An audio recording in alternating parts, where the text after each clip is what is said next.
able to identify the full amount that could be made available to do this. And so, of course, that's why we're announcing it now, because of the urgent need to be able to provide what we can, again, recognizing the fact that at the end of the day, what we really need is the supplemental. Thank you. Laura. Thank you. Two questions. First of all, since you were able to cobble together this amount of cost savings, are there additional potential cost savings you're looking at for other contracts to be able to send additional aid to Ukraine? And then I have a follow-up. So the short answer is no. I mean, again, as I mentioned, you can't necessarily plan for budget savings. It's not like you can say, well, because I'm buying bulk, I can assume that I'm going to get this amount. And so it's not a sustainable way to support Ukraine for the long term, which is, again, why we really need this supplemental passed. And then I think you mentioned in your initial readout that you're sending DPICMs, additional DPICMs. Can you say how many you're sending? Is this the second or third time that you are sending a tranche of DPICMs? And what is the dud rate of the DPICMs that you're sending? Yeah, so I can't provide numbers for operational security reasons, Laura. And I'd point you back to our previous statements on DPICMs. I don't have in front of me, the number of announcements we've made. As you highlight, we have provided them in the past. So I'd refer you back to those. On the dud rate? Yeah, I don't have any information. 1%? I don't have any information to pass on that. Tom? Thanks, Gerald. Just one clarification on the aid to Gaza, and then a question on Ukraine. So you said on Friday it was going to be 60 days from Friday, and then today you just said it's going to be 60 days. So is it 60 days from today, or is it 60 days from last Friday? 60 days-ish. From last Friday-ish. Yeah. So within 60 days. So, I mean, count from the day that we made the announcement, but, I mean, 60 days that they'll be operational. Thank you. And then on the Ukraine aid, how soon will the artillery that you described, the artillery rounds, actually get to the battlefield? And do you see it as shifting the needle much for Ukraine? So a couple things. I'm not going to provide you with a specific date that this aid will arrive, other than to say we've been doing this for a while. U.S. Transportation Command, working with the Security Assistance Group Ukraine, has processes in place to ensure that this aid can be delivered as quickly as possible. So it's going to be fast. And in terms of the impact on Ukraine, it will give them some much-needed capability that will likely last in the weeks time frame, but nowhere even close to what they need to be able to continue to sustain this fight, which is why we'll continue to work very closely with Congress to get the funding that we need to be able to support Ukraine in the way they need to be supported. Thank you. Sir. Thank you, General. Do you have any updates on the HMC meetings with the Iraqi government? Have you got any understanding with them about the future presence of the U.S. forces in Iraq? Sure. I really don't have anything substantive to provide at this point in terms of updates. I mean, as you highlight, the higher military commission meetings do continue. And so certainly as we have additional information to provide on the status of those, we'll make that available. Based on the fiscal year budget that you published yesterday, there's an increase of the amount that funded to the Iraqi government and also to the Kurdish Peshmerga. Does that mean that you're going to stay for the whole year in 2025, despite the outcome, the results of that HMC meetings, and why there's an increase on that front? Yeah, again, I'm not going to get ahead of the outcomes of the HMC as we have updates to provide. We certainly will. As it relates to Iraq, I don't have the budget right in front of me, so I don't want to speak to specific budget line items other than to say we value Iraq as a partner. We're longstanding partners, and when it comes to supporting Iraq and security assistance, those are things that we obviously look at, but beyond that, I'm not going to have anything further. To stay in 2025. Like I said, I'm not going to get ahead of the HMC discussions. I don't have anything right now. You're asking me to speculate on the future. We obviously have a long-standing bilateral security relationship with Iraq, but just leave it at that. Let me go to the phone here real quick. Jeff Shogel, Task and Purpose. Thank you very much. Are there any ATACMs in this security package? Thank you. Yeah, thanks, Jeff. Jeff, I don't have anything to announce on ATACMs. Again, as I highlighted in the top there, what this package does contain are critical munitions to include additional ammunition for HIMARS, the 155 millimeter rounds, which Ukraine obviously desperately needs right now, but nothing to announce on ATACMs. Let me go here. Patrick Tucker, Defense One. Thanks. That was my question, but I guess I'd follow up with, given the current state of the front line and what officials have said about the current state of Ukrainian artillery and supplies and Russian supplies, is there any urgency in maybe getting them something different like ATACMS, or is there any discussion about different packages that can go now that perhaps wouldn't have gone before when the battlefield looked a little bit more favorable to Ukraine? Yeah, thanks, Pat. So again, what we're announcing today is what we're able to, provide unexpectedly, in the sense that we were able to put these funds together to get them these critical capabilities now. What we really need is the supplemental approved so that we can provide the kinds of capabilities they require long term. Again, nothing to announce today as it relates to ATACMS. But again, going forward, we'll certainly keep you updated on any developments. Sir. Thank you, General. So on the, you mentioned it was about 60 days to construct the pier to deliver the aid. My question is, why are we not using Ashdod Pier? It's a pier roughly 30 kilometers north of Gaza in Israel, which would seem to be an easier task, just to use an existing pier rather than create a new one. Yeah, so this is the mission the Department of Defense has been given. It's a capability that we have. As I highlighted, it will enable upwards of 2 million meals to be delivered per day.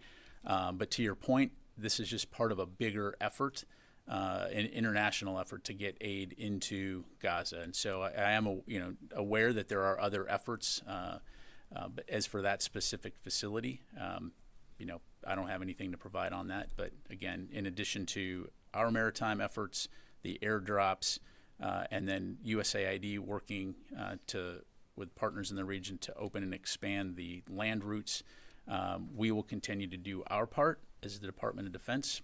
Again, cognizant of the fact that this is not just us. There's a much broader effort. Thank you. So are we not using that pier because Israel's not letting us use that pier? I don't think Israel said we can or can't. The Department of Defense has been given a mission to provide this capability. It's something that we have the ability to do, and so it's something that we're going to do. Let me go to Louis. General, who initiated this review of the assessment of the looking back at the readjustment of costs that is being announced today as part of this PDA? And there's been some reporting that it could go as high as $400 million. Does that mean that there is an additional $100 million that you're sitting on, or is that just preliminary information? Yeah. So as I understand it, Louis, I mean this is part of the process of accounting. Is when any of the services are provided with funding to do replenishment and then negotiate those contracts. It's not an unprecedented thing to come back with cost savings and then you turn those funds back over to the department to be put into the broader pool. So that's just the course of doing business. And as I highlighted, because this was related to multiple contracts, as it became clear that there were going to be these funds available, and over the last couple of weeks, as we were able to determine how much could be available, with confidence, that was the decision to be made. And as I highlighted, I don't anticipate right now that we're going to be able to do future PDAs like this, but certainly not in a sustainable way.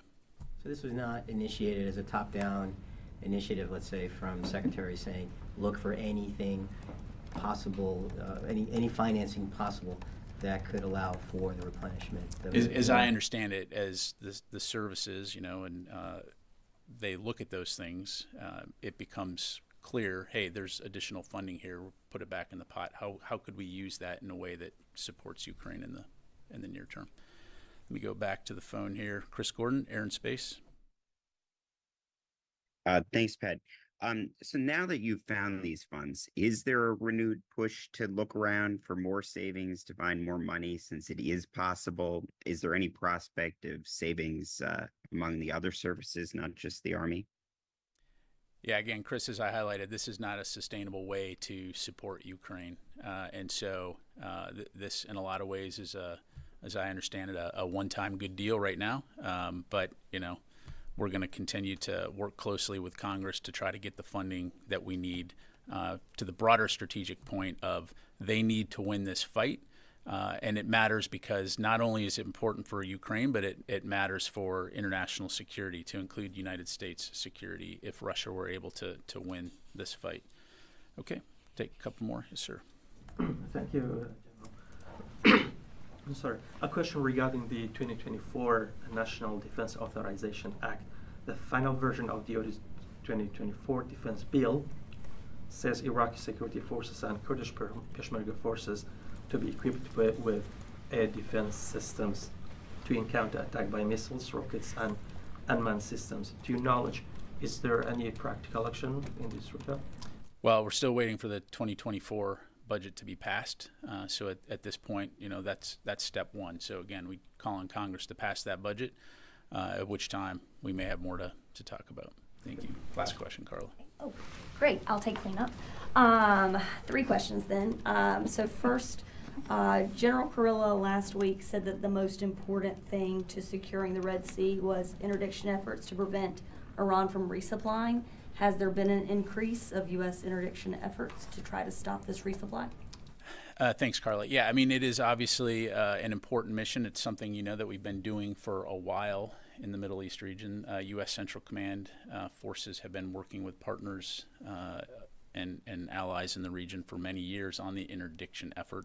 But to your point, and the point that General Kurilla was underscoring, is that if there are these illegal shipments of arms, capabilities, weapons, that we have a responsibility to interdict those, to prevent them from getting into the hands of terrorists. I mean, as you know, this is something, for example, that we've seen Iran sponsor in the past.